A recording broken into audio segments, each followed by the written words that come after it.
मनीष रक्सौल रोज से जिया पमारेला बलमुआ रोज से जिया पमारेला बलमुआ सखी रे मोर 2.5 घंटा रोज से जिया पमारता बलमुआ सखी रे मोर 2.5 घंटा माने नहीं बतिया रे माने नहीं बतिया के तनु मनाई सैया माने नहीं बतिया रोज रोज खियाबे मछरी अंडा रोज रोज खियाबे मछरी अंडा मारेला रे 2.5 घंटा रोज से जिया पमारेला बलम सखी रे मोर 2.5 घंटा डीजे मनीष रक्सौल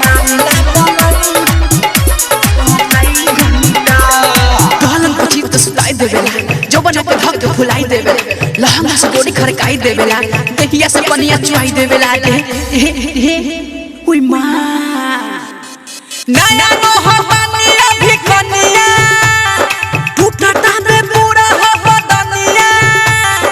लहंगा से टप टप चुए सखी पनिया जब हो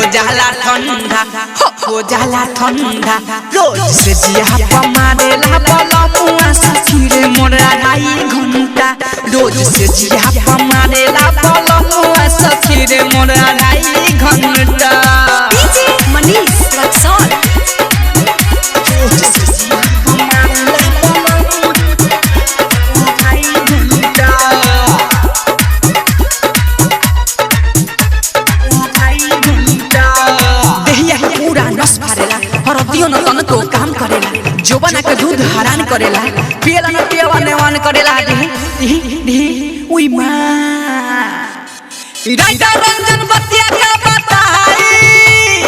राजू रविंदर के समझाई ढोली पूरा बंद रहे कइले बाटे गाधा डाली के डंटा हो डाली के डंटा रोज से जिया पमारेला बलमुआ सखी रे मोर 2.5 घंटा रोज से जिया पमारेला बलमुआ सखी रे मोर 2.5 घंटा माने नहीं बतिया रे माने नहीं बतिया के तनु मनाई सैया माने नहीं बतिया रोज रोज खियाबे मछरी अंडा रोज रोज खियाबे मछरी अंडा मारेला रे 2.5 घंटा रोज से जिया पमारेला बलम सखी रे मोर 2.5 घंटा डायमंड रिकॉर्डिंग स्टूडियो छौड़ा दाना।